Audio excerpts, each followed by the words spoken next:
Margaret Naba West tumusanze ku ssaawa 12:30 nga Lugaba bumamulako bumaamuza eddiba mu ppaaka empya ng'alinda zimutwala Mitiyana. Ono y'omu ku bantu abakedde okudda ewaabwe oluvannyuma lw'okuwulira nga Minisita wa Kampala akkiriza emmotoka zitwala abantu mu byalo wabweru wa Kampala ewatali bukwakkulizo okumala ennaku 3. Kati bwe balanze nti nno emmotoka bazitadde ennaku 3 ne ŋŋamba kankole ki kaŋŋendeko mu kyalo ngira mbeerayokko ennaku nja kukomawo nga ndaba ebintu biteredde bulungi. N'abaweesi si ye yekka wabula tusanze abantu bangi abalala abakedde okusobola okulaba nga bafuna entambula. Beera ku distance tosemberera munno.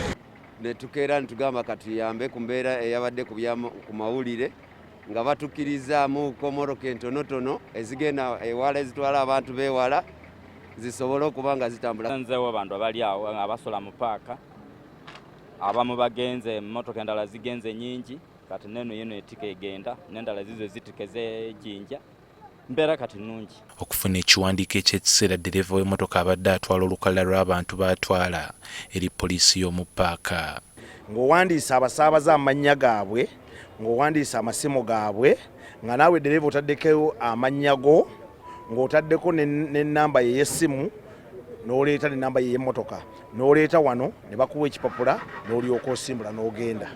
Okwawukanako n'ennaku 2 eziyise olwaliro wakiri ku buli stage ku bitundu ebiri ewala okuva ku Kampala gamba nga Ggwanga Jinja n'Embaale biriko emmotoka wabula nga newankubadde guli gutyo ebisale byo bikyali waggulu era kino kiremesezza abamu ku basaabaze okuba nga bazettanira bwe batyo ne basigala nga bakyakonkomadde mu paaka wano. Nze nsuze wano okumala ennaku 2 tudda sayidi z'Eggwanga naye abasajja bali mu kugamba emitwalo 2 kitundu emitwalo 3 kubanga ku mutwalo gubadde nga gumu kinne kati from here Kamuli bali tukyajinga emitwalo 3.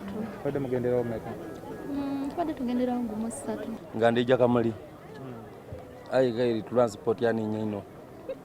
Mu ppaaka tulese bakyalinnya ezibongerayo ne tutuukako ku ssomero lya Old Kampala gye bawandiisiza takisi zino. Tusanze abatakisi bakyakwatiridde ng'era bakyemulugunya olw'engeri gye bayita eyagadde bengalye kaweefube okubawandiisa gy'akwatiddwamu. Omuntu omu wajja ne mmoloka 10 bamuwa kaadi emu ng'eriko abantu 3 kitegeeza gwe ne bwokeera n'ova e Masaka oba Fort Portal okeerera bwereere. Era nze neebuuza lwaki baakola ekintu nga tebakiteeseteese bulungi ne batuwa abantu abangi abakozi abangi. Tutukyati bazigaba tetuganye naye omuntu agenda bugenzi wali nalonda kontinnoze ndi w'e Masaka naye nga takolera Masaka abantu bagenda bagisaba enguudo ze batakolerako bakola accident. Ewawandiisibwa ewalala ku ssomero ly'ekittante naye tusanze bwe guli wabula ng'omwogezi wa KCCA abasabye okugumiikiriza nga ne KCCA bw'ekola ogwayo. Era twakawandiisa ebidduka kumpi nga ebisukka mu 15 tukola buli lunaku n'olwaleero ku Saturday tukoze n'olwenkya ku Sunday tujja kukola tujja kugendera ddala mpaka ng'ennaku z'omwezi 3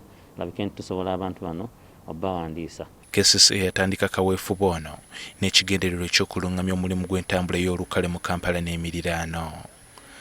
John Cliff Wamala, NTV ku ssaawa emu.